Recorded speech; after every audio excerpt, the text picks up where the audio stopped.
പൂവട്ടിയുടെ രണ്ടാം പതിപ്പ് പ്രകാശനം ചെയ്തു.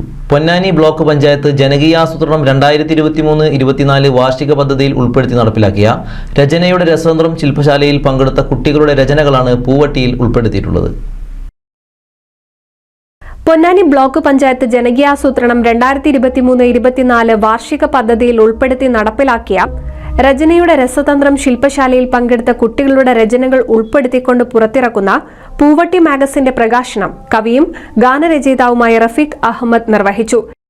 മുതിർന്നവരൊക്കെ തന്നെ അക്ഷരങ്ങളെ സ്നേഹിക്കുന്ന ആളുകൾ, സാഹിത്യത്തെ സ്നേഹിക്കുന്നവർ, കവിതയെ സ്നേഹിക്കുന്നവർ ഇവിടെ കൂടിയിരിക്കുന്നു എന്നുള്ളത് വളരെ ആഹ്ലാദകരമായിട്ടുള്ള കാര്യമാണ്. അതുപോലെ തന്നെ നമ്മുടെ നേരത്തെ പറഞ്ഞ പോലെ MT വാസുദേവൻ അന്തരിച്ചപ്പോൾ കോഴിക്കോട് പോയിരുന്നു.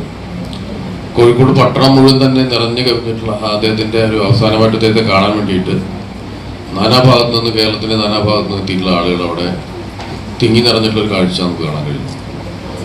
ഇത് ഒരുപക്ഷെ കേരളത്തിലല്ലാതെ മറ്റു സ്ഥലങ്ങളിലൊന്നും ഒരു കവിയോ ഒരു എഴുത്തുകാരനോ ഒന്നും മരിച്ചാൽ ഇത്രയൊന്നും കൂടുതൽ ജനങ്ങളിൽ നിന്ന് എത്ര കാര്യമായിട്ട് ബാധിക്കും എനിക്ക് തോന്നുന്നില്ല. ഒരു സിനിമാ നടനൊക്കെ ആണെങ്കിൽ ചിലപ്പോൾ ഉണ്ടാവാം.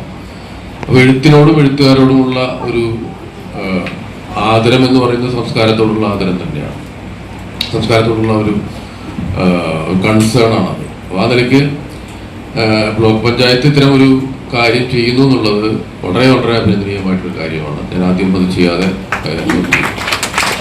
പിന്നെ എഴുത്തിനെ കുറിച്ചിട്ടുള്ള കാര്യങ്ങളിൽ ഇപ്പോൾ ഇവിടെ പറഞ്ഞ പോലെ ഒരു ദീർഘപ്രഭാഷണമൊന്നും ഇവിടെ നടത്താൻ അപ്പോൾ ഒരുപാട് ക്ലീശകളാണ് നമ്മൾ ഈ കവിതയെക്കുറിച്ചൊക്കെ പറയുമ്പോൾ ഉണ്ടാവുന്ന കാര്യം. നമ്മൾ നിങ്ങളൊക്കെ നിരവധി പ്രാവശ്യം കേട്ടിട്ടുള്ളതും എല്ലാവർക്കും അറിയാവുന്നതുമായിട്ടുള്ള കുറേ കാര്യങ്ങളേ ഉണ്ടാവുള്ളൂ. 2022-23 വർഷം ശില്പശാലയിൽ പങ്കെടുത്ത കുട്ടികളുടെ രചനകൾ പൂവട്ടി എന്ന പേരിൽ 2024 ഫെബ്രുവരി 24 ആലങ്കോട് ലീലാകൃഷ്ണൻ പ്രകാശനം ചെയ്തിരുന്നു. പൂവട്ടിയുടെ രണ്ടാം പതിപ്പാണ് ഇപ്പോൾ പ്രകാശനം ചെയ്തത്. പുതിയ തലമുറയിലെ കുട്ടികളെ എഴുത്തിന്റെ ലോകത്തേക്ക് കൊണ്ടുവരുന്ന ഇത്തരത്തിലുള്ള പരിപാടികൾ എല്ലാ തദ്ദേശ സ്വയംഭരണ സ്ഥാപനങ്ങളും ഏറ്റെടുക്കണമെന്ന് അദ്ദേഹം പുസ്തകം പ്രകാശനം ചെയ്ത ശേഷം അഭിപ്രായപ്പെട്ടു. Block president C Ramakrishnan, vice president advocate R Gayathri, secretary S Lijumon, block standing committee ചെയർമാൻമാരായ NR അനീഷ്, പ്രേമലത, അംഗങ്ങളായ ജയശ്രീ, ഷെരീഫ, സാഹിത്യകാരൻ രാമകൃഷ്ണൻ കുമരനെല്ലൂർ, അഡ്വക്കേറ്റ് വിജയൻ, PV സജികുമാർ എന്നിവർ സംസാരിച്ചു. NCV news Edappal.